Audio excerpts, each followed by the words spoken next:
Boa tarde a todos. Nós vamos dar continuidade às palestras, seguidas os debates, né? Então, agora a gente vai começar a mesa 2, que nós intitulamos como Sistemas de Informação Científica, Políticas, Procedimentos, Tecnologias. Para coordenar a mesa 2, eu gostaria de chamar a professora Plácida Santos, da Unesp de Marília. Boa tarde, espero que todos tenham aproveitado o almoço. Nós até passamos um pouquinho de calor, né, para ser um pouquinho diferente do clima que vem acontecendo até agora. Eu já tive a oportunidade de falar do meu entusiasmo com esse evento de manhã, mas eu quero agora externar os meus agradecimentos à comissão organizadora, que tem cuidado nos detalhes de cada uma das atividades que a gente vem realizando aqui e que pegou, né, com toda a garra o encaminhamento desse evento e que é um evento de bastante importância para aqueles que vêm trabalhando na área de catalogação e por aqueles que se interessam pela temática da catalogação. E é interessante estar sendo nesse evento também a oportunidade da troca de experiência entre aqueles que trabalham com o ensino da catalogação e aqueles que praticam a catalogação. E essa continuidade dos debates e do encaminhamento de trabalhos pode ser sentido nessa mesa 2, quando nós vamos ter os sistemas de informação científica, políticas, procedimentos e tecnologias. E nós teremos duas experiências de duas instituições de bastante expressividade na área da catalogação, que é a Coordenadoria Geral de Bibliotecas da Unesp e uma representante da coordenadoria e da BIREME. Então, nós iniciamos os nossos trabalhos pedindo que a Flávia venha até a mesa, Flávia Maria Bastos, da Unesp, e a Maria Anália da Conceição, da BIREME.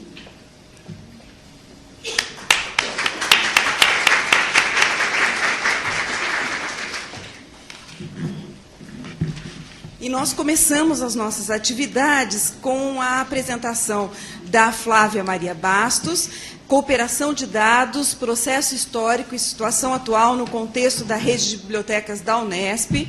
A Flávia é mestre em Ciência da Informação pela Universidade Estadual Paulista, doutoranda do Programa de Pós-Graduação em Ciência da Informação da Unesp e bibliotecária da Coordenadoria Geral de Bibliotecas da Unesp, reitoria e responsável pelo Grupo de Organização e Recuperação da Informação, GORE.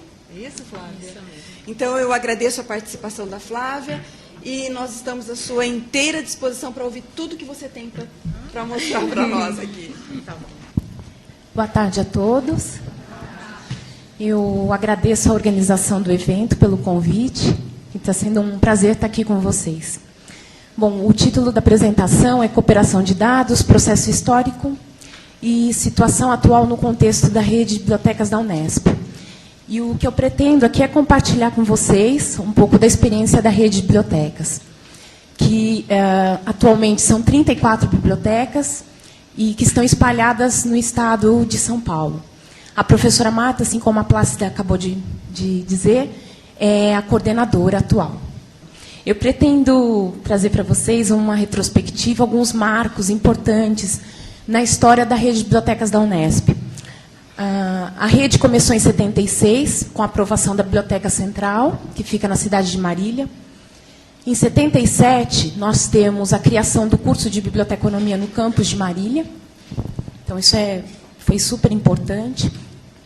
No final da década de 70, nós demos início à formação do catálogo coletivo de livros em formato de ficha. Então, quando a professora Nancy mostrou hoje pela parte da manhã aquelas imagens das várias caixinhas, me remeteu muito ao catálogo coletivo que tinha em Marília.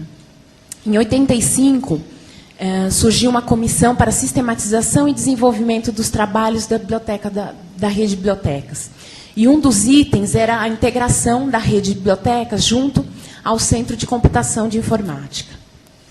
Em 87, começa uma discussão, a primeira discussão na rede, sobre o empréstimo entre bibliotecas. Mais para frente vocês vão ver por que eu estou fazendo essas citações. Em 89, a Biblioteca Central passa a se denominar Coordenadoria Geral de Bibliotecas, que é a CGB hoje. Em 90, é criado uma comissão Projeto Biblioteca, e é onde é o marco do projeto de automação para a rede. Em 91, a CGB ela é transferida de Marília para São Paulo, mas continua mantendo esse escritório em Marília, que é super importante mesmo porque nós temos muita colaboração dos alunos do curso de Biblioteconomia. Em 91, 92, a gente tem a assinatura do contrato com a rede Bibliodata. É a partir desse momento que a Unesp passa a fazer parte. Então, por meio de um estudo estatístico, elaborado pela essa professora Vânia, a gente conseguiu detectar que aproximadamente 49% do acervo da Unesp estava representado na rede Bibliodata. Então, está aí o nosso marco e da onde a gente começa a fazer a formação do nosso acervo. Aí tem o destaque que, na época, o Bibliodata ele era utilizado em uma versão DOS. Então, hoje a gente já tem uma interface web. Em 92, nós temos a formação do banco de dados bibliográficos, utilizando o processo de conversão retrospectiva, o RECON. Informatizou-se o catálogo das 23 bibliotecas, que na época faziam parte da rede. Utilizou-se registros padronizados de acordo com normas internacionais. Então, é aí que a gente começa com o MARC, com a finalidade de intercambiar registros e participar de sistemas nacionais e internacionais de cooperação bibliográfica. Em 92, nós passamos a fazer parte da RNP. 92, 93 tem o primeiro processo de escolha para softwares. E, na época, os softwares que foram avaliados foi o VTLS, Aleph, Orthodox e o Pérgamo.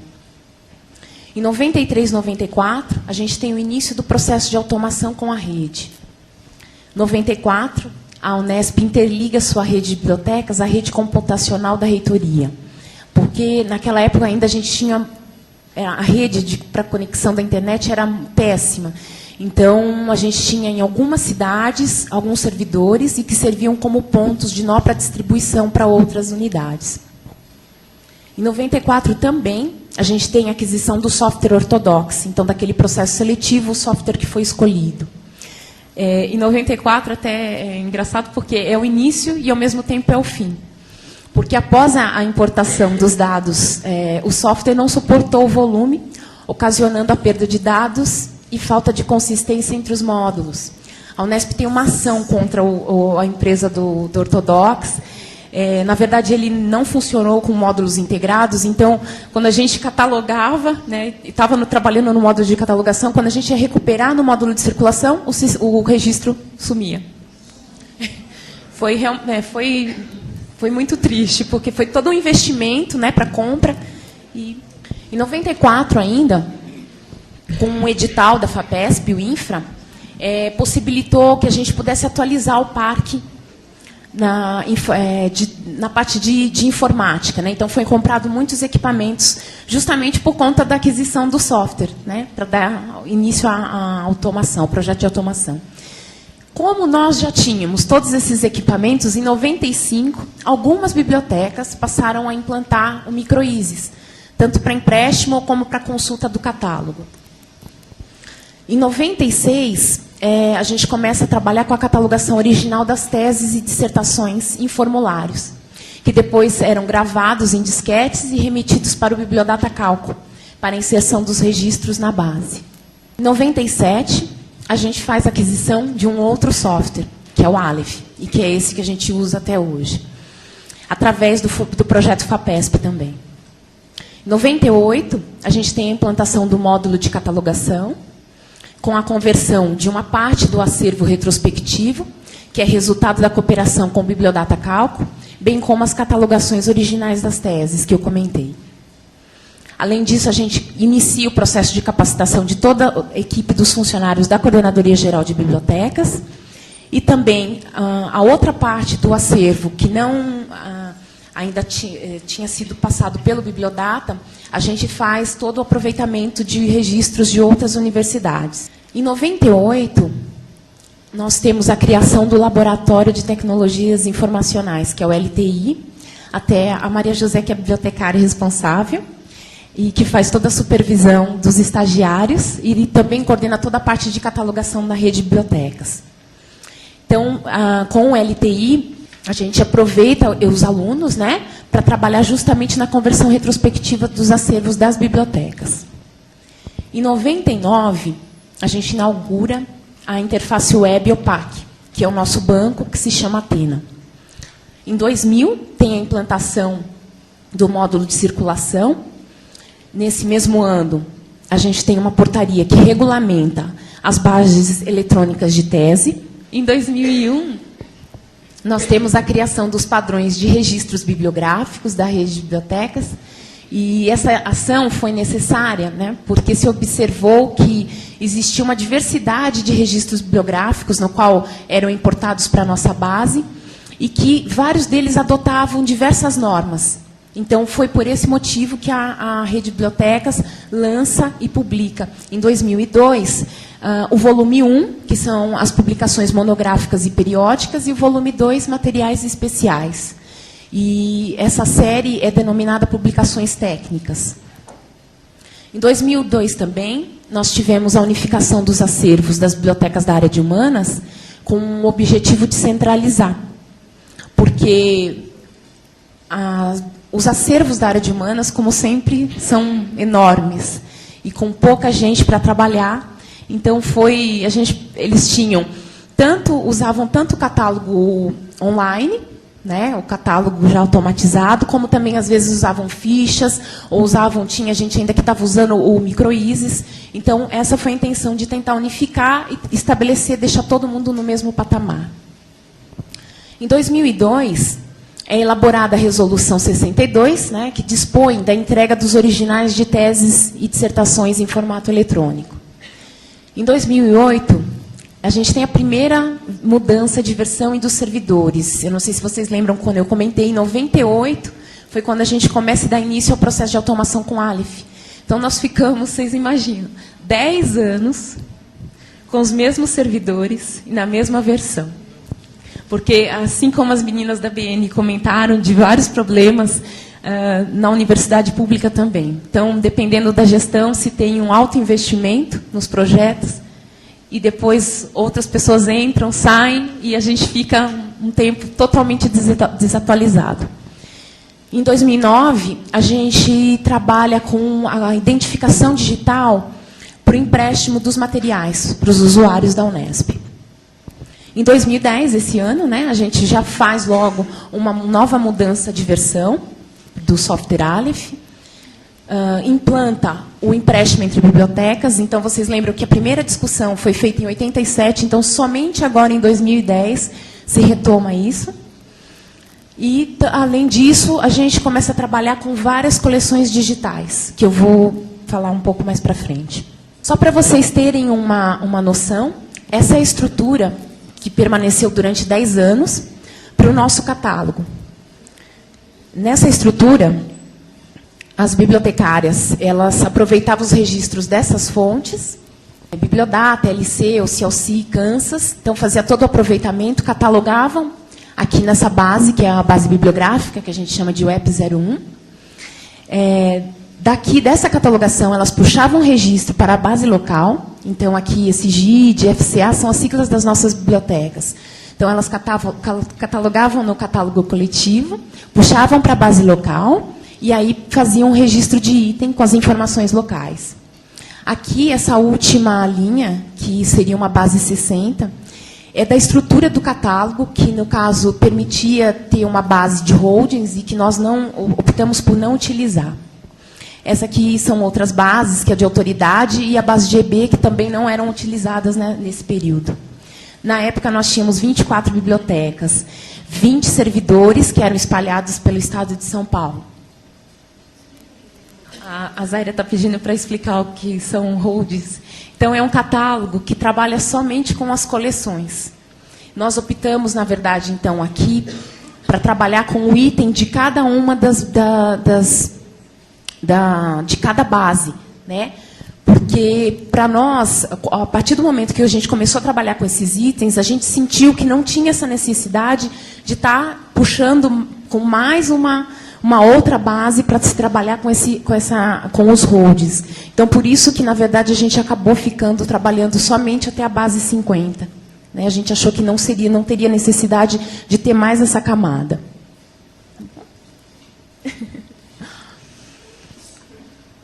Bom, essa foi a mudança de estrutura, que foi, assim, radical. A outra estrutura demandava, assim, a gente tinha... Vocês imaginam, são 20 servidores, cada biblioteca tinha sua base, então era um trabalho, né, monstruoso de qualidade dos registros, mesmo para tentar ter uma padronização.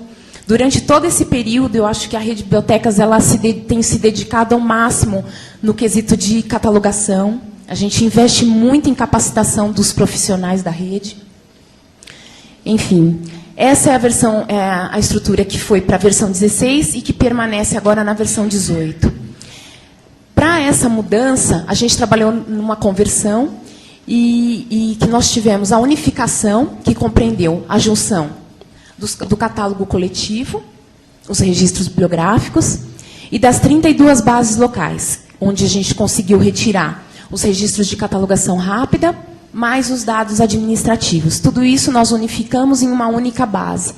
Por mais, assim, ter lançado o padrão de catalogação, investido muito em capacitação, mesmo com tudo isso, quando a gente foi fazer a unificação, foi que a gente percebeu que muito do que a gente trabalhou, a gente percebeu que muitas as unidades não usavam, não seguiam os padrões. Então, que na biblioteca, na base local, tinha uma diferença enorme do catálogo coletivo. E depois, a migração propriamente dita para a versão. Então, ficamos com essa estrutura simplificada, que é da base bibliográfica, mais uma base administrativa e as subbibliotecas. Aí, mudando um pouquinho, né, as redes externas e a Unesp. Algumas das redes que, na verdade, a Unesp tentou participar, mas acabou seguindo até um outro caminho. Uma delas é da BDTD, do IBICT. Né? A Unesp não faz parte, tentamos muito. A gente começou fazendo todo um trabalho de adaptação e adequação para os registros. Como vocês sabem, o IBICT tem um padrão próprio, que é o MTDBR. Nós lutamos, fizemos toda uma adequação para os nossos registros. Antes, assim, a gente já estava quase para enviar. Foi criado o MTDBR2. Aí nós tínhamos que voltar tudo de novo e adequar. Então, a gente, na verdade, acabou optando por não participar. Né? E a gente acha isso, que na área, é muito complicado. Né? A gente já tem tantos padrões, tantas normas, e as pessoas ainda criam cada vez mais. Né? Então, nesse caso, a gente conseguiu resolver da seguinte forma. A gente exporta os nossos registros através do protocolo OAI, em Dublin Core, que é um padrão internacional, e, com isso, a gente envia diretamente para a NDLTD, que também é uma iniciativa que é uma rede que integra teses e dissertações do mundo todo, né, e foi bem mais fácil o caminho, não foi tão doloroso. Uma outra rede é o CLC. Nós estamos agora, já nesse mês, fazendo parte da rede como membro governante, né? E a intenção realmente é de dar visibilidade institucional através dos nossos registros bibliográficos, além de usar os serviços que a rede oferece. Como perspectivas futuras, nós estamos trabalhando agora com a Crossref para colocar o DOI nos nossos artigos, na publicação científica da universidade. Estamos implantando o protocolo ISO-ILL, que, como eu também havia comentado sobre empréstimo entre bibliotecas, a partir desse protocolo, ele permite uma comunicação com outras bibliotecas que não utilizam o mesmo software que a gente. Então, a partir desse protocolo, a gente consegue estabelecer uma comunicação maior. Ainda sobre perspectivas futuras, a gente diz que é um nosso sonho de consumo, que é um metabuscador, porque nós assinamos diversas bases de dados, temos o nosso catálogo bibliográfico, tem as coleções digitais, Então, para isso, a gente está adquirindo algumas ferramentas. Uma delas é o metabuscador, proporcionando uma busca simultânea e integrada em diversas fontes, e principalmente nas bases de dados. Para os objetos digitais, nós também estamos adquirindo uma outra ferramenta que vai permitir a gente trabalhar com diversos formatos de arquivo. E para a integração de todos esses itens que eu acabei de citar, a gente também vai trabalhar com uma ferramenta que é de descoberta e que trabalha com o Web 2.0 e também aplica o FRBR. Por fim, daquelas duas estruturas que eu mostrei e apresentei para vocês, nós pretendemos chegar nessa estrutura, que, na verdade, aqui teria um material bibliográfico, que continua com o catálogo. Né? Então, vocês veem que, desde o início, a gente sempre com o catálogo. Né? Agora, a gente começa também a dar uma atenção e explorar mais a busca para as bases de dados, porque a gente vê que, com tanto acesso, a gente cada vez assina mais periódicos, mais títulos, e o uso, realmente, assim, nas estatísticas, ainda continua sendo muito baixo. Então, a gente acredita que, através de um metabuscador, a gente vai poder fazer a recuperação do material eletrônico. Uma outra ferramenta, que seria aqui para os objetos digitais, e aí nós temos alguns serviços que já estão sendo oferecidos. Um é o da Cátedra, que é a nossa base de teses e dissertações, a Capelo, para TCC, Clave, que une não só a partitura digitalizada, mas também o som, a Opus Rarum, para obras raras, e tem outras, como Naturalis, que é uma base de imagens em 3D, que, na verdade, agora a gente está começando, que são tubarões e arraias. E, na verdade, aqui tem essa cobertura que a gente chama de Parthenon, que é uma ferramenta também da empresa Xlibris, que é o primo, e que vai fazer justamente toda a parte de Web 2.0 e aplicação do FRBR. Era isso que eu tinha para dizer para vocês, e estou aberta para qualquer pergunta.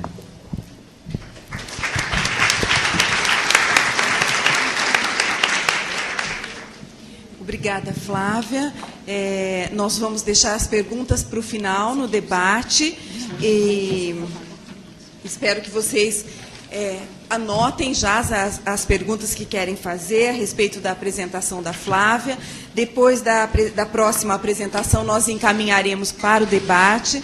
O debate será administrado da mesma forma que no período da manhã, então eu peço que quem for fazer perguntas, quem tiver interesse em participar, que já, no final da próxima apresentação, já se dirijam aqui ao microfone. Nós vamos ouvir agora a apresentação da Maria Anália da Conceição, da BIREME, Rede de Informação em Ciências da Saúde na América Latina e no Caribe, as metodologias da Biblioteca Virtual em Saúde, BVS. A Maria Anália é bibliotecária do Centro Latino-Americano e do Caribe de Informação em Ciências da Saúde, BIREME, Unifesp, tem graduação em Biblioteconomia pela Universidade Estadual de Londrina, atua na área de ciências da saúde, com ênfase na indexação de periódicos latino-americanos para o Medline, avaliação de periódicos para LILACs, treinamento na metodologia LILACs, especialmente descrição bibliográfica e indexação.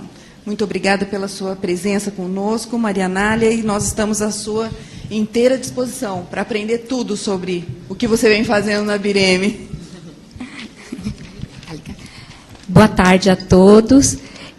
Eu que agradeço ao convite da organização, em nome da Cristina Ortega e a professora Plácida. Eu vou contar um pouco da nossa história, da nossa experiência. Tudo não vai dar.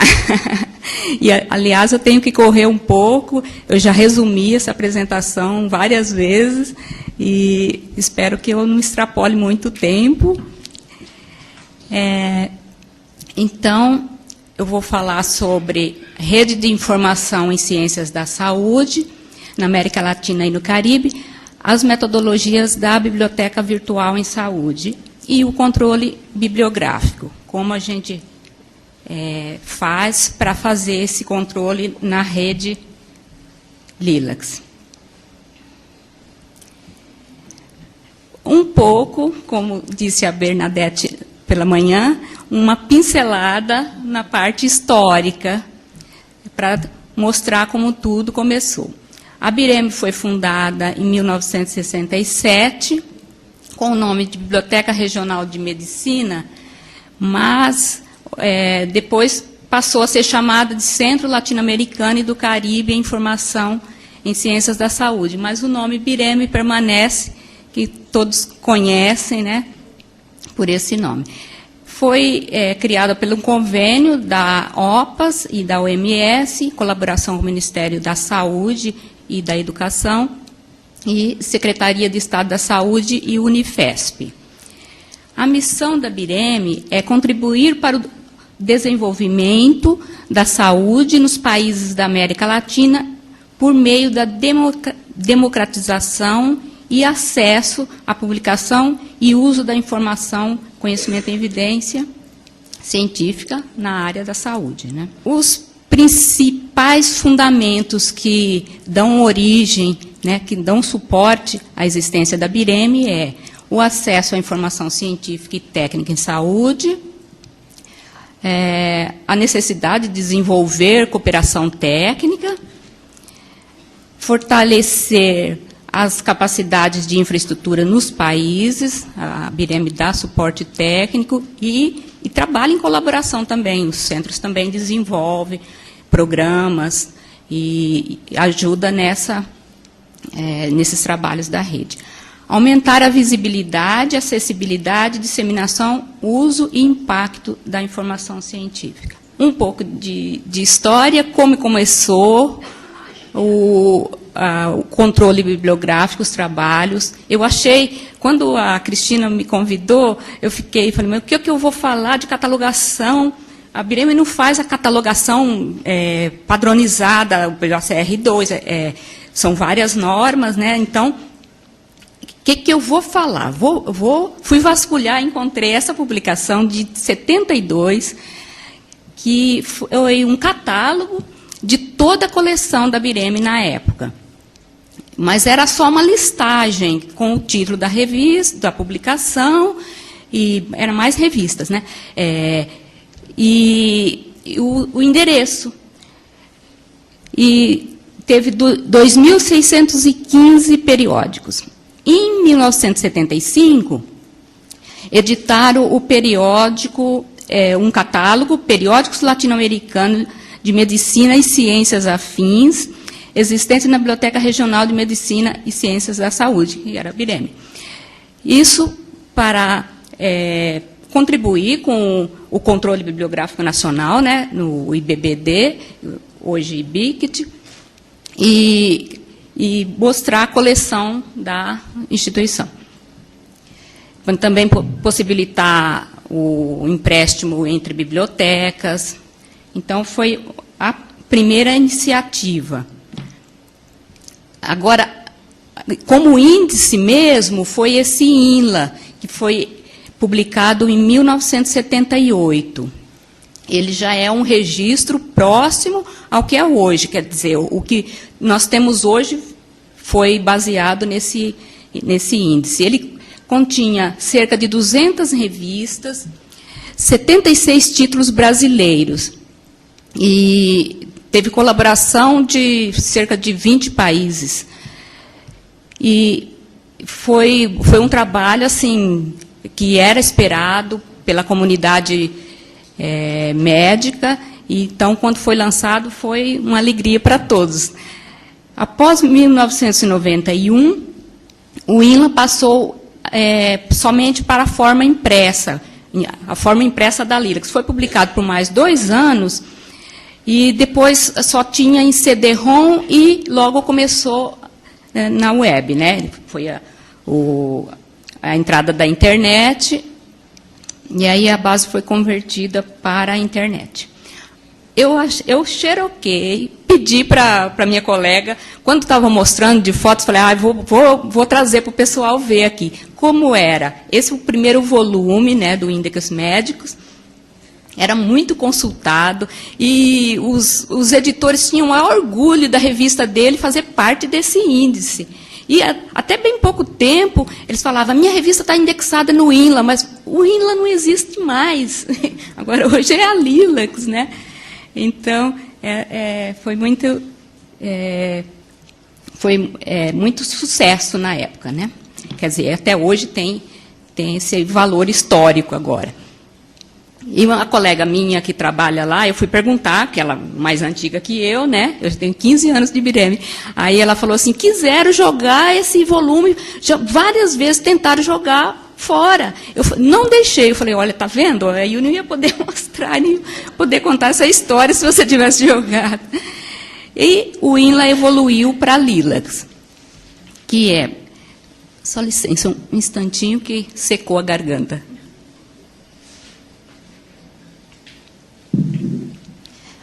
O objetivo da Lilacs é fazer o controle bibliográfico, né, na área de ciências da saúde na América Latina e Caribe, e foi criada em 85, mas registra publicações desde 82. É o marco da... Antes de 82, a Lilacs não aceita publicação. Artigos de periódicos, ela indexa. A maior parte dos registros são de artigos de periódicos, pois os artigos de periódicos é que tem mais valor científico, né, para a comunidade médica e da área da saúde. Depois temos livros, teses, documentos governamentais, relatórios técnicos, manuais, em menor quantidade. Hoje, a Lilacs passa dos 500 mil registros e cerca de 800 periódicos. A semana passada tinha 810 periódicos. São periódicos correntes, a Ibireme faz um controle para ver se o título está sendo publicado, né? E ela recebe os registros dos centros cooperantes da rede e faz o controle de qualidade e atualiza na Lilacs, semanalmente. Como é a estrutura da rede? A rede possui um centro coordenador nacional, para o Brasil é a Ibireme, a Ibireme tem essa função, né, de centro coordenador nacional.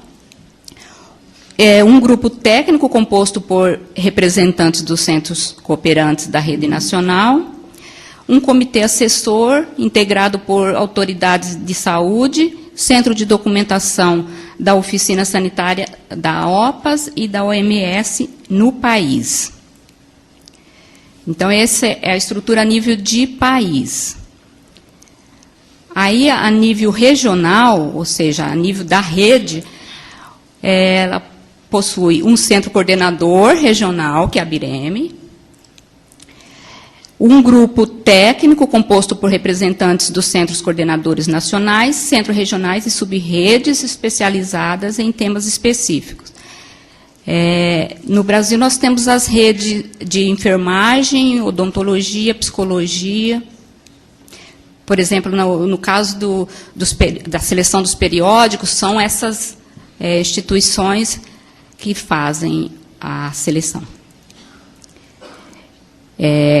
Centros regionais especializados da Oficina Sanitária da UPS e biblioteca de sede da OPAS em Washington.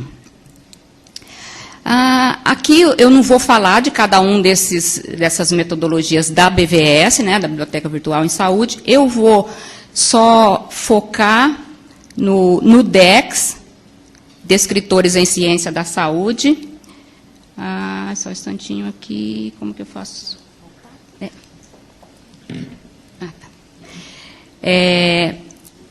É o vocabulário controlado que a gente usa para a indexação dos documentos da Lilacs, ou seja, para retirar os descritores de assunto. Ele é usado em outras fontes de informação da Biblioteca Virtual em Saúde.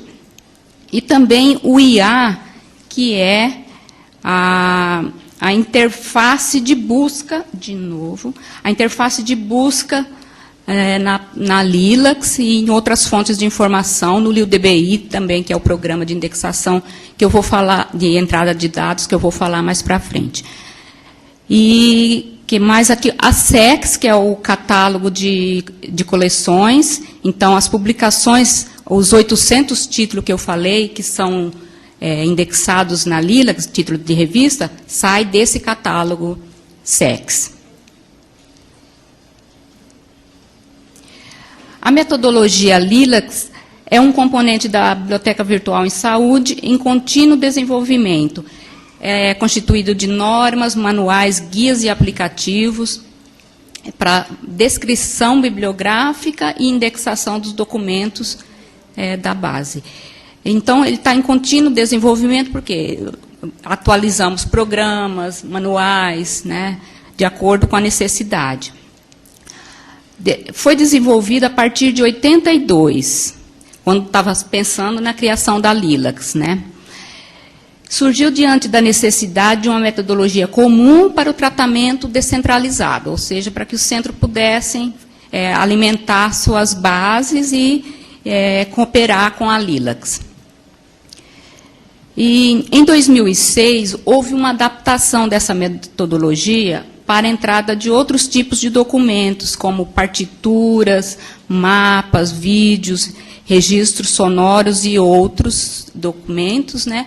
Mas a Lilacs não aceita todo tipo. Por exemplo, uma partitura não tem a ver com a base de dados Lilacs, então não entra para a Lilacs. Então, tem certos documentos que não entram para a Lilacs, mas o centro do Brasil ou dos países da América Latina podem usar e adaptar, como eu vou falar mais para frente, para suas necessidades locais. E essa adaptação foi baseada no MARC para os campos de entrada, os campos novos que foi criado para contemplar esses materiais. Um pouquinho da história dos programas de entrada de dados, né, de descrição bibliográfica, o DBAC, que era usado para descrição bibliográfica somente. Era em formato Unisys, CEPAL, e operava em microISIS. E aí existia também o DCAC, que era descrição de conteúdo, ou seja, indexação. Então, eram 2 programas para conseguir colocar o registro na base. Logo surgiu o LIL-DBI, que significa Lilacs, descrição bibliográfica e indexação. Então, já tinha o DEX, no DCAC já tinha o DEX, né? E aí juntaram o DEX com a descrição para fazer o registro prontinho. A partir de 98, se eu não me engano, começou a trabalhar na versão web. E aí, em 2000, nós fizemos muitos testes nessa versão web, e foi implantando aos poucos. Teve até 2006, ainda tinha centro que usava o DOS, que o LIL-DBI, o antigo, né, era em DOS. Mas era carinha de microISIS, por dentro era microISIS, né, por baixo, mas a carinha... uma interface, eu cheguei a trabalhar com ele. Esses outros 2, o DCAC e o DBAC, eu não trabalhei, mas o LIL-DBI, quando eu entrei, ainda a gente usava. Então, o programa também foi adaptado, né, segundo o MARC 21, para esses campos novos. Isso foi em 2006 que a gente fez. Ele possui 3 perfis: administrador, editor e documentalista. A entrada de dados é feita a partir dessa perfil documentalista. Ele é multiusuário, pré-armazena os dados em bases temporárias, alimentação dos dados a partir dessas bases temporárias, e ele tem um forte controle de qualidade de preenchimento dos campos, né? Se o campo é obrigatório, o programa barra, se colocou uma informação, um subcampo obrigatório também, ele vai barrando. Então, a pessoa tem que voltar e completar.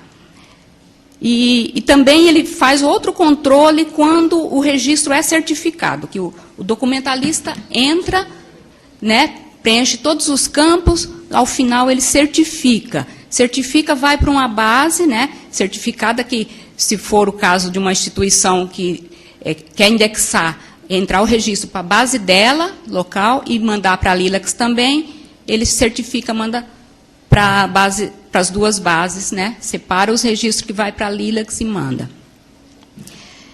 E ele permite, o que é uma grande vantagem, criação de campos novos. Então, se o centro quer adaptar o programa para entrar o material que ele tem necessidade, ele pode fazer, se tem um analista que conhece o ISIS, né, ele pode adaptar e criar essas bases locais. Inclui os módulos de indexação, com o DEX Server e a interface de pesquisa IA, para disponibilização de bases de dados na internet. Só uma parte aqui do DEX, porque eu esqueci de falar. O DEX é uma tradução do MESH, que é o Medical Subject Headings do Medline, e uma vez por ano nós recebemos os registros, as modificações que tem nos descritores, e descritores novos, e fazemos a atualização desse vocabulário. A BIREM trabalha com a NLM desde o seu início, né? Quando ela foi criada, na época, constatou-se que grande parte dos pedidos de artigos científicos vinham da América Latina. Esqueci de falar isso no início, mas ainda é tempo. Então, foi que reforçou a criação da BIREM para atender essa demanda. E até hoje a gente trabalha em parceria com o Medline, né? Nós fazemos a indexação das revistas brasileiras e de mais 4 países da América Latina para a base Medline. Como eu disse, a entrada é feita pelo perfil documentalista e segue as regras do manual de indexação de descrição bibliográfica, que a gente tem disponível na nossa página, se alguém quiser se aprofundar, porque aqui nosso tempo é curto, então não dá para falar muito, né? Mas o programa também dispõe essas regras nos helps, né, nas teclas de ajudas. A padronização segue normas do ACR2, por exemplo, na entrada de autores, a gente tem uma tabelinha também lá, se o documentalista tem dúvida, consulta. E também padrões da norma ISO e outros. Só para que tenham ideia como a formação dos campos, existe campus obrigatório, essencial ou facultativo. Os campos essenciais deverão ser preenchidos sempre que houver uma condição. Por exemplo, se o documento tem endereço eletrônico e páginas e publicação impressa, então, se ele preencher o documento, o campo de endereço eletrônico, as páginas deixarão de ser obrigatórias, mas um ou outro é obrigatório. Mas, no caso, se tem os dois, é importante colocar os dois, e importante colocar o endereço eletrônico para possibilitar o acesso ao texto completo na base. As características, os campos de característica facultativa deverão ser preenchidos de acordo com o documentalista, né? Se ele acha que deve, aí a opção é dele. Quanto ao tamanho, um campo de dados pode ser tamanho fixo ou variável. Por exemplo, o título é o tamanho variável. A data normalizada tem o campo fixo. Quanto à repetitividade, é repetitivo quando permite o registro de vários elementos de dados. Por exemplo, autores, né? Base de dados, pode ir para mais de uma base de dados, então esse campo é repetitivo. Essa é a carinha do programa, a entrada, né? Então, aqui temos os vários tipos de literatura que ele pode selecionar, entrar, série monográfica, monografia pertencente a uma coleção, monografia não convencional. Monografia são os livros. Série periódica, coleção de monografias. O não convencional, a gente também está tudo no manual de descrição, né? Se a pessoa tem dúvida, aqui eu vou falar assim, de uma maneira geral.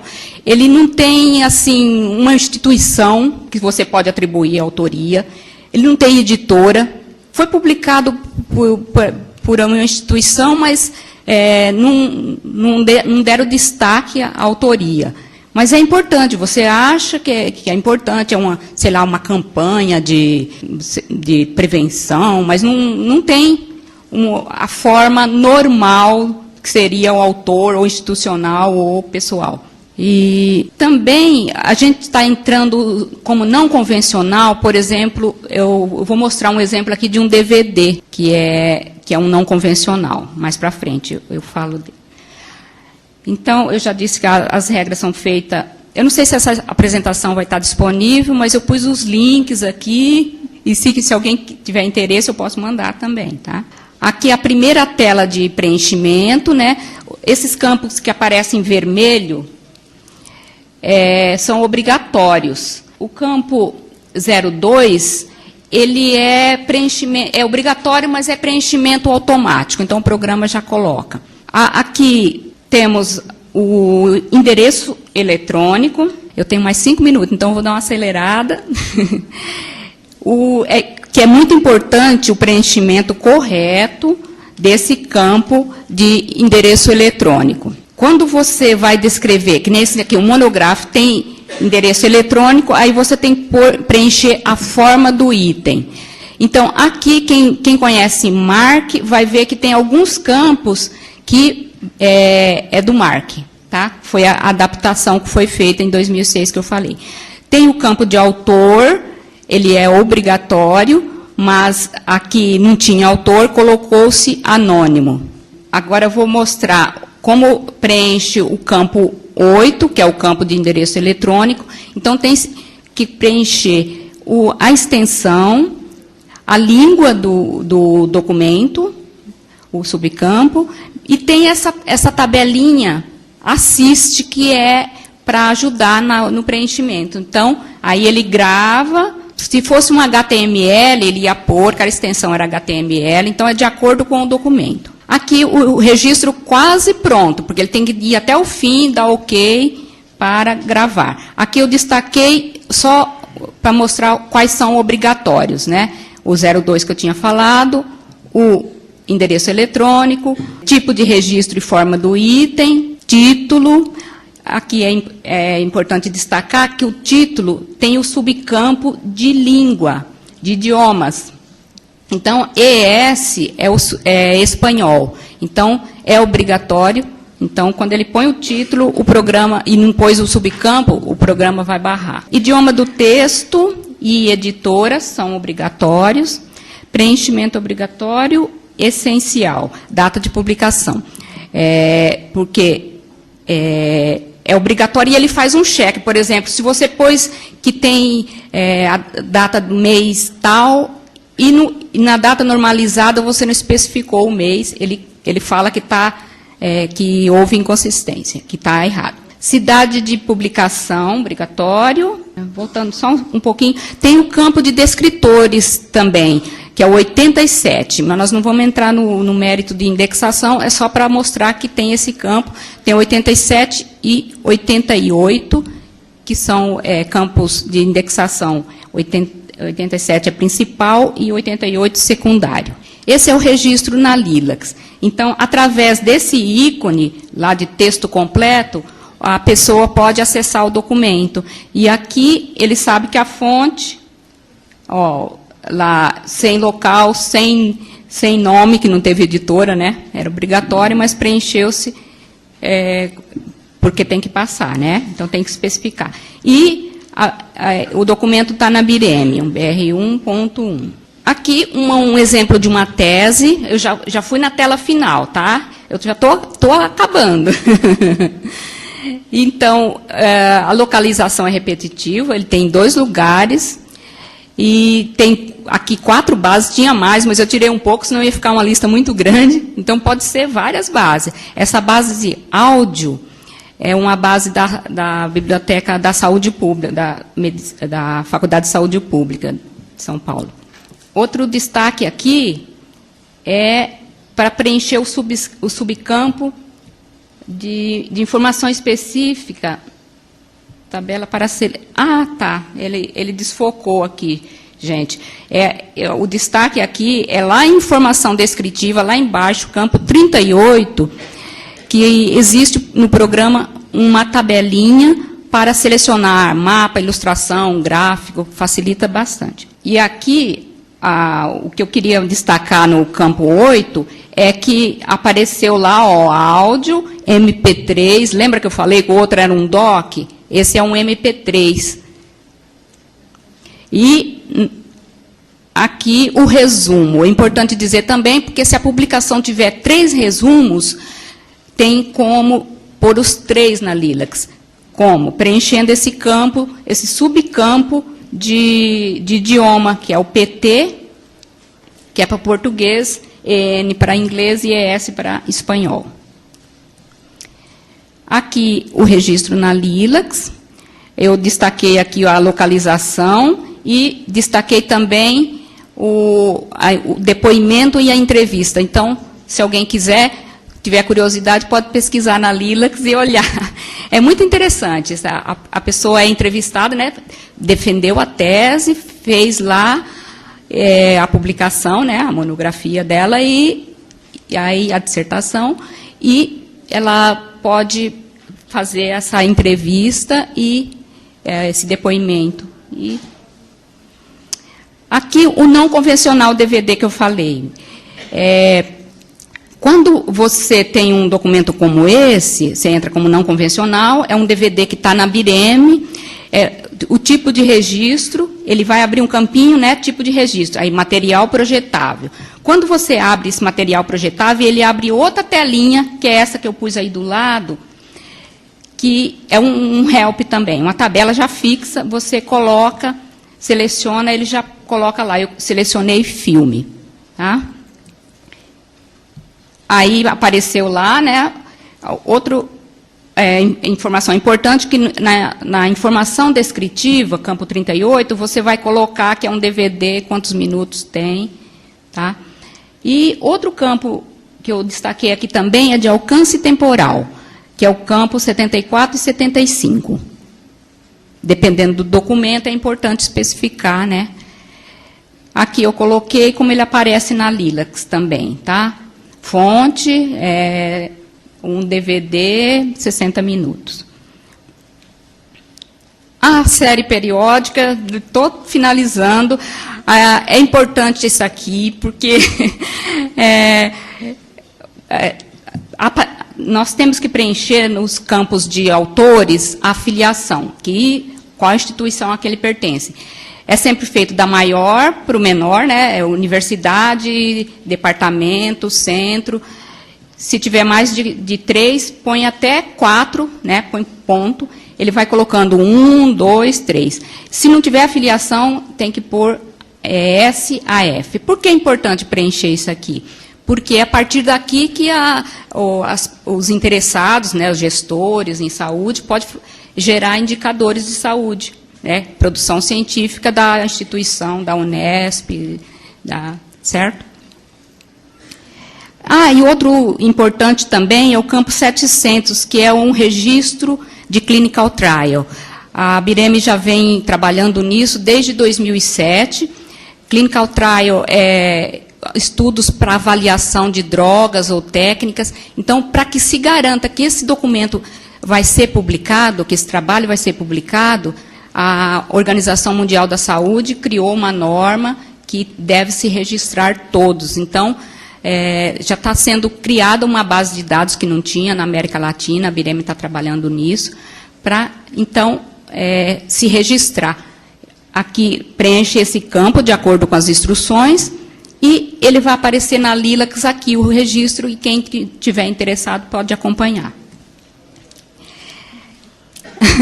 E só finalizando, né? Então, nesse trabalho todo, a BIREME vem expandindo suas atividades do controle bibliográfico. Hoje nós temos a orientação dos editores, treinamento para os editores, para que eles mandem os registros direto para a Lilacs, quer dizer, direto numas, né? Manda para a Lilacs, a gente revisa, mas tem todo um trabalho de educação, e esse registro vai aparecer na Lilacs sem indexação, é Lilacs Express.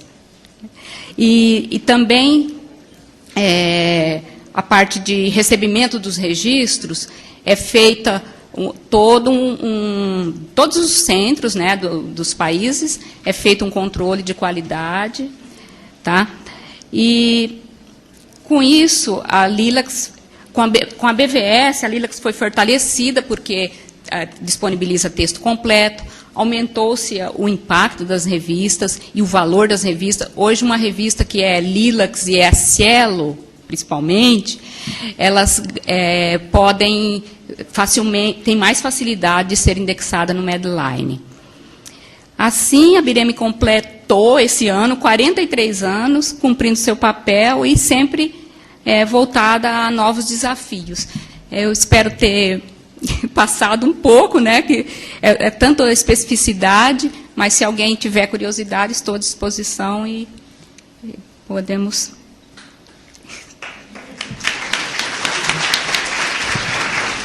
Anália, muito obrigada. Hoje eu sou a sua algoz, né? Não posso deixar você passar muito tempo, porque nós temos outras apresentações e nós não podemos perder esse momento de perguntas e possibilidades de debate. Eu gostaria já de chamar quem quer fazer perguntas para que se aproxime do microfone, lembrando que a apresentação da Flávia e a apresentação da Anália as duas apresentações trouxeram realidades bastante diferentes, né? Uma realidade de uma universidade e de um centro de referência na área de saúde, com características bastante especiais, né? Até na forma de condução do tratamento técnico das publicações, dos documentos e do acervo dessas duas instituições. Quero só registrar uma coisinha aqui. A Flávia me fez lembrar do meu início na área da biblioteconomia. O curso de biblioteconomia em Marília começa com a implantação da Coordenadoria Geral de Bibliotecas, e lá em 1900 e alguma coisa atrás, quando ela lembrou dos detalhes, eu fiz parte, né, da construção das caixinhas da CGB, né, de alfabetação, receber o material, tal. Então, foi uma memória aqui que a Flávia trouxe, e não podia deixar de me lembrar também de usar muito índex médicos, né? Então, quando você traz o índex médico de 79, era o que a gente usava em sala de aula. Então, são duas apresentações que me levaram aos bancos escolares aqui. Mas também quero instigá-los a alguns questionamentos com relação à estrutura que a BIREME dá para o tratamento dos seus documentos, né? Quando fala de periódicos, está tudo bem, porque a gente ainda não tem prática com tratamento técnico de periódicos. Mas quando a BIREME entra na questão dos documentos, que chama até de não convencionais, eu faço vocês refletirem um pouco sobre a estrutura que as universidades já estão dando para o tratamento desses documentos, né? Então, nós temos duas apresentações aqui que elas são um contraponto, não de contradição, mas de uma sustentando a outra num contraponto mesmo, né? Eu solicito que vocês perguntem. Abertas perguntas. Plácia, a tua questão é super importante aí, mas eu vou falar um outro ponto que eu acho que também acaba aparecendo quando a gente fala em organização da informação e na prestação dos serviços de informação mesmo, né? Então, ali na apresentação da Flávia, quando você finaliza o seu último slide, né, de perspectivas futuras, então você fala do catálogo e coloca lá material bibliográfico, né, o catálogo da biblioteca, depois você fala de outras bases de dados, material eletrônico e depois material digital. eu quero crer que você está sempre falando de material bibliográfico. Então, eu começo por aí, né? Quer dizer, como é que fica essas 3 instâncias que você separou, sob o ponto de vista da prestação dos serviços de informação? É sempre material bibliográfico, né? Nesse sentido, acho que, né, não é. Não tem... Mas tem né, as 2 outras instâncias, elas estão no meio eletrônico, quer dizer, então qual que é a diferença, qual a implicação na prestação dos serviços, né? Eu estou com uma pergunta aqui em mãos que eu acho que a Flávia já pode responder as 2, pelo que eu estou vendo aqui.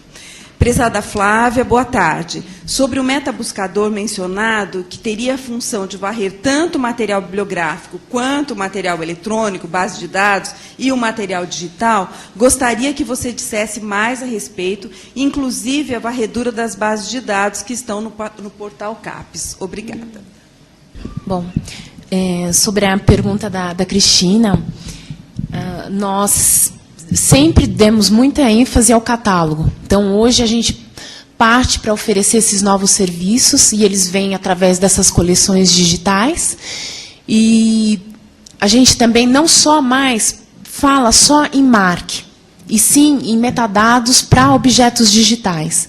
Então, nós temos uma outra coleção que é de legislação, e a gente começa a trabalhar com o padrão METS, com o formato METS, por conta da complexidade do próprio documento.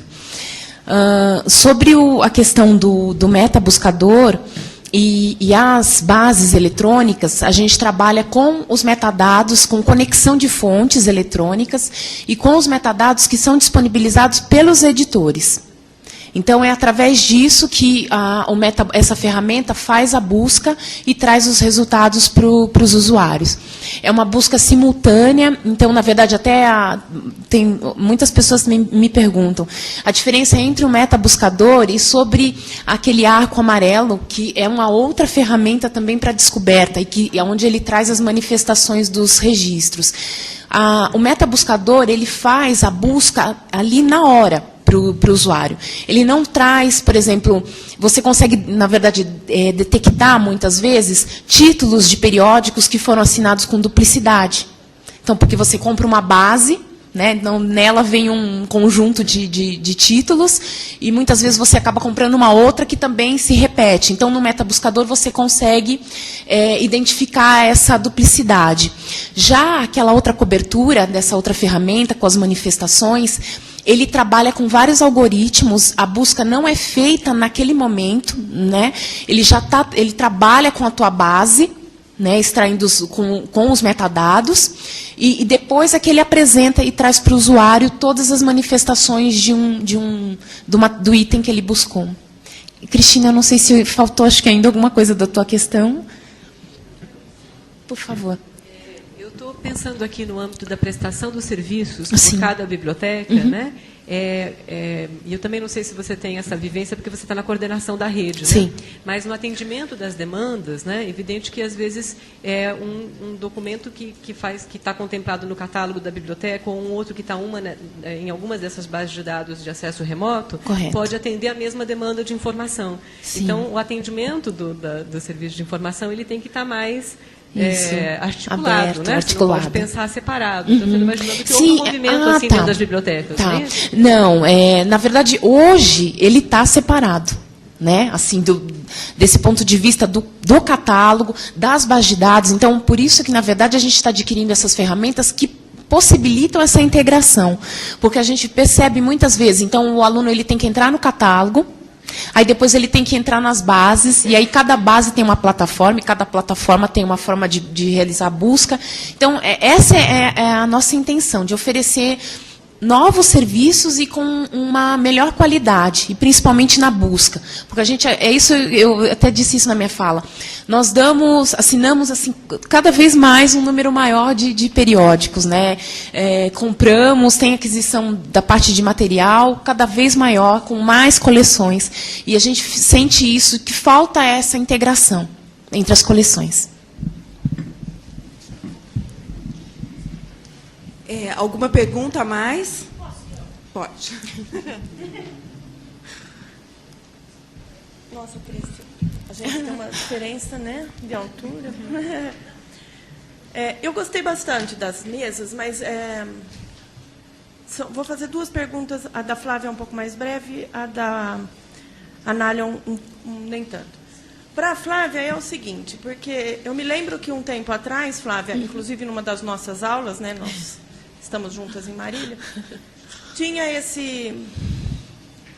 essa história, né, de... Eu vou fazer uma pergunta, mas eu não quero ser grossa, mas eu não vou conseguir encontrar outra forma de me expressar. Então, por favor, vocês relevem exatamente o que eu estou dizendo. Não, é só não pôr no vídeo, né? Não, porque a minha pergunta é assim. Em alguns momentos, me parece que o papel do IBICT fica um pouco confuso. Não posso perguntar isso, Plácida? Perguntar, você parece pode, muito vai ter com a parte resposta. da manhã. Não, porque é o seguinte, ó, eu não sei se ficou muito claro qual era, de fato, um problema que, quando a Flávia comentou, que eles usam um padrão para fazer a descrição, que é... Eu estou falando das teses e dissertações. Então, pergunta, Flávia. Vocês fazem a descrição baseadas em... Em MARC. MARC. Obrigada. Então, faz a descrição em formato MARC. Para isso daí caber Mas está todo mundo. no IBICT, você tem que passar por um outro formato. Então, eu pergunto, mas já estou respondendo. Você tem que catalogar isso aí 2 vezes.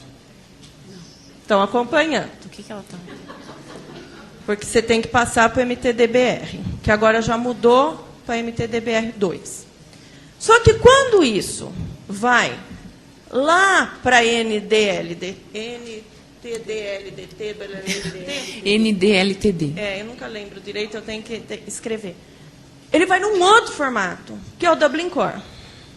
E aí, então, para voltar lá no raso, se existem mecanismos de conversão de MARC para Dublin Core, sem ter que ter duplicidade de registros, duplicidade de catalogação, qual está sendo o papel do IBICT aí no meio, colocando um outro padrão, que eles dizem que é um padrão baseado no Dublin Core?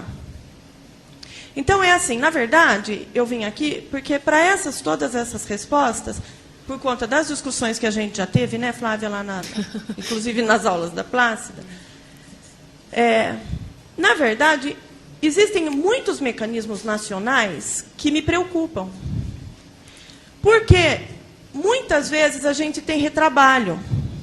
E eu não consigo, por inexperiência da minha pouca idade no ensino de catalogação. Deixei bem claro. Vocês viram que eu fiz aquele recorte, né?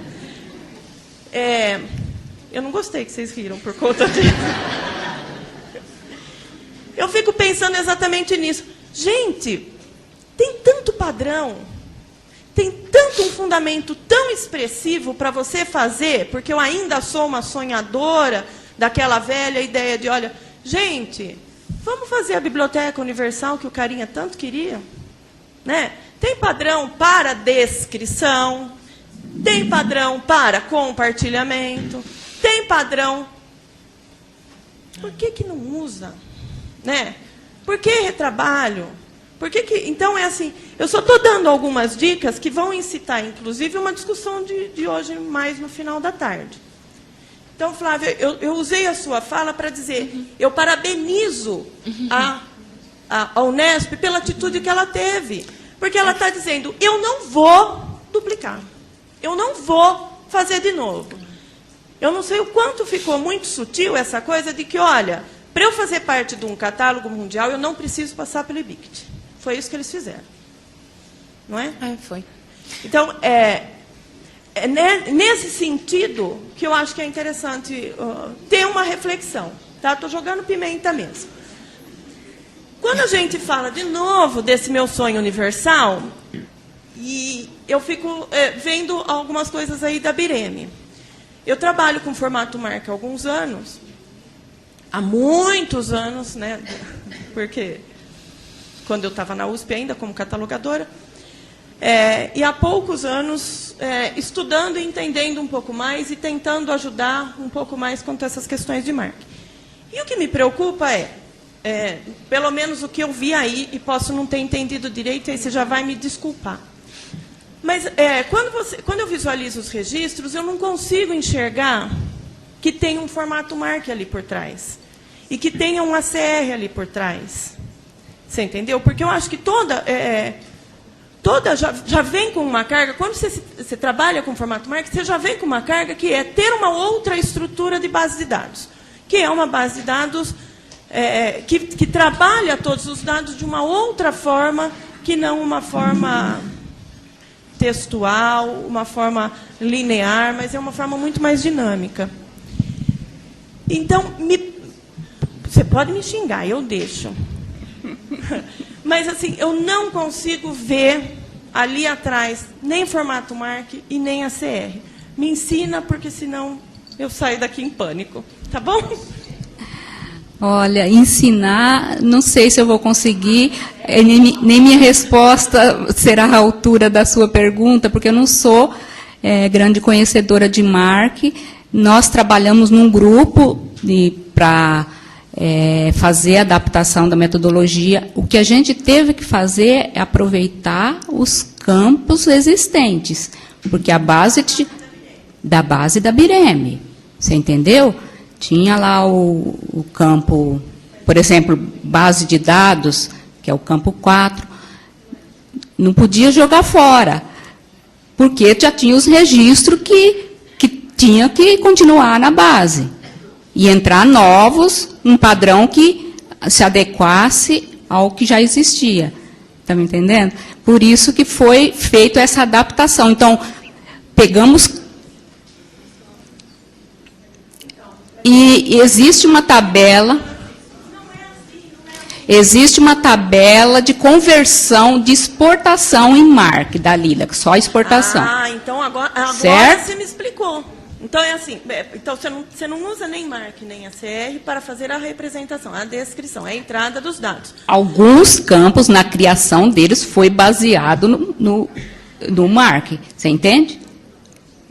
Por exemplo, aquele material projetável. Onde a gente foi buscar aquele campo lá para... deixa eu ver outro. Pode.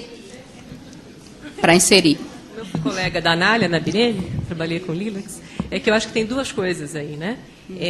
De 2006 para cá, o formato Lilacs, né, que não está baseado no MARC, ele se aproveitou de alguns campos do MARC, em especial para poder ter mais opções para tratar documentos, aquilo que se chama de documento não convencional, não era isso? Não. Porque olha, só esclarecendo essa dúvida, não é não convencional uma música, uma partitura, não é isso que eu quis dizer. Aquele documento que eu estava mostrando, gente, ele não tinha editora, não tinha autor, então foi tratado como não convencional. Nem todo. A tese tinha o depoimento lá, o vídeo, mas ela tinha a publicação, a tese, né? Então ela entrou como tese. Mas não era isso que eu ia comentar. É que tem uma categoria chamada documento não convencional, que eram tratados vários documentos, mas faltava tratar, por exemplo, documento audiovisual, outros tipos, que como a Lilacs foi criada para informação científica, isso não era contemplado inicialmente. Né? Então, do que eu entendi, então você vê aqui. Então, uma coisa é isso. Do que eu entendi, quer dizer, a certa altura, o formato Lilacs, para dar conta dessas outras tipologias documentais, fez uso das categorias do MARC para outras tipologias. Então, isso é uma coisa. Isso então, mesmo. A Lilacs não é MARC. Ela fez uma adaptação... Calma, mas falta uma... Fez uma adaptação a partir de 2006. Agora, a outra coisa é a tabela de conversão, não é, do Lilacs para o MARC. E aí eu lembro que eu vivi bastante essa situação que tinha... Para exportação. Para exportação, tá, para exportação. Mas tinha essa questão que na América, inclusive não sei como é que está hoje, né, mas há 4, 5 anos atrás, na América Latina e Caribe toda, né, você tinha várias redes de bibliotecas, como a da UFMG, da USP, Unesp, né, que colaboravam com a rede de informação em saúde. Essas redes de biblioteca, a certa altura, começaram a trabalhar com o MARC. Então, como é que, no âmbito dessas redes, a biblioteca da saúde, por exemplo, da medicina, né, da USP, como é que eles iam fazer o registro para o catálogo da biblioteca, né, e relativo ao mesmo documento para a rede de informação em saúde, sendo que então voltamos para o assunto, né, Plácida? Dos padrões diferentes, e como é que fica compatível. Então, isso cria um problema, embora essas bibliotecas já trabalham na América Latina e Caribe toda, né, elas já trabalhavam com o formato LILACs, né, isso é mais antigo do que essa aderência ao MARC. Né? Então, à medida que os sistemas de biblioteca das universidades começaram a trabalhar com o MARC, é que surgiu essa incompatibilidade. Então, o formato de conversão era para dar conta, mas eu lembro de ter vivenciado, de ter conhecido naquela época, 2002, 2003, mais de uma biblioteca onde você tinha os profissionais entrando os registros 2 vezes, literalmente. Às vezes, equipes diferentes, né? Essa equipe que trabalha com o catálogo, e eram os mesmos documentos, né? Coisas na mesma biblioteca. Mas só que chega na Lilacs, se manda os 2 para a Lilacs, aí, se tudo tiver preenchido direitinho, pega o registro duplicado, né? Aí não entra os 2. Mas a pessoa perdeu o tempo, então a orientação é que ele olhe na base primeiro se já tem descrito. Não, é o mesmo documento. Com entradas diferentes? Na biblioteca, o profissional preenche para o acervo, né, da biblioteca, e aí ele faz um outro registro com uma outra carinha, que é o que vai para a Lilacs. Essa que era, tinha. Né? Nos países também tinha muito disso. Gente, eu não queria fazer isso. Vocês não sabem o tanto que eu estou me segurando para não falar nada aqui. Eu acho que essa discussão pode começar hoje e terminar daqui 2 dias. E ele vai fazer uma pergunta, não é? Nós vamos encaminhar. Alguém mais quer fazer uma pergunta? Eu quero fazer 1000, mas não farei. Alguém mais quer fazer alguma pergunta? Nós vamos encerrar nele, porque são 3h40, nós deveríamos estar voltando do intervalo. Então, eu estou amando essa discussão. Acho que agora começa mesmo a discussão sobre o papel da representação, né, principalmente nas bases digitais, mas nós não podemos estender tanto assim. Então, você vai para a pergunta agora. Você quer fazer pergunta também? Pode ser mais do que um oi, né? Essas discussões continuam até amanhã à noite, não é? E depois na lista de discussão, não é isso? Hoje calma, gente, eu vou dar todos os recados. Espera aí, agora é a pergunta dele. Você é o? Meu nome é Max, eu sou aluno aqui da pós da escola. Okay. E a coisa da pimenta chama atenção, né? Então, era colocar um pouquinho assim, minha formação é muito da computação, mas eu fiz o mestrado aqui e gosto muito da questão da organização da informação. E comecei a pensar quando a Cristina falou, são 3 bases, mas falando de referência bibliográfica. E eu vejo muito padrão de troca de informação, seja ele marca o que for, como padrão de troca de informação. E aí o problema não é que a informação tinha que ter sido organizada independente desse padrão, porque gerar o formato MARC, gerar XML, eu gero da mesma base, eu não tenho que registrar de novo.